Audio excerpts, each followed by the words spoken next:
Starting point for any historic building project is to make sure you understand what is significant, what's significant historically and architecturally about that place. And Historic England has expert advice which can support that process. It's not about preserving or conserving everything from the past. It's about making sure you understand, conserve and reuse the most significant aspects of our historic building stock. This site is being preserved and managed not because necessarily of the stone that we see here.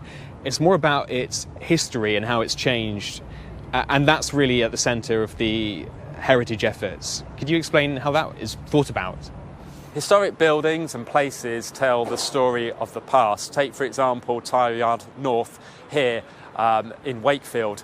The building behind me, Phoenix Mill, actually started out as a corn store right next to the canal in the early part of the 19th century. It then transformed into a corn mill and then became part of a wider textile mill industrial complex later in the 19th century. And now it's being reinvented again as a place where people can work, as part of a major development housing 21st century creative industries. So historic buildings are constantly reinvented, and that's a really important story to tell. It's not just about the fabric itself, it's about the place that that building has in the story of the town or city or village in which it lives.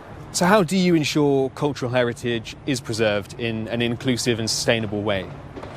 It's important to remember that heritage belongs to everyone, whether it be the humble thatched cottage or the grand country house, or indeed fantastic industrial powerhouses like this set of mill buildings here. And it's really important to remember that the most sustainable building is one that already exists. So historic buildings have a really important part to play in the sustainability discussion, in the ambition to reach net zero.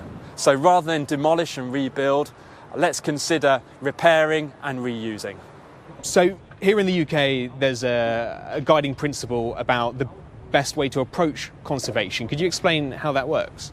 So we start from the principle of repairing and reusing what you've got and integrating that into any new development so that you can still read what's old and what's new, which helps you understand how the building and how the site has evolved over a number of years. It also allows you to keep alive those craft skills, those traditional craft skills in terms of building and maintaining historic buildings. So we start from a principle of conserving rather than replacing wherever possible. What public awareness initiatives do you use to promote the importance of heritage conservation? Historic England runs a number of public engagement initiatives, whether that's through our grant funding, whether that's through public awareness campaigns, or whether it's through the act of just reinventing buildings for reuse so that the public can enjoy them. The wonderful thing about historic buildings is that they tend to be extremely flexible and they can be at the heart of major regeneration schemes up and down the country.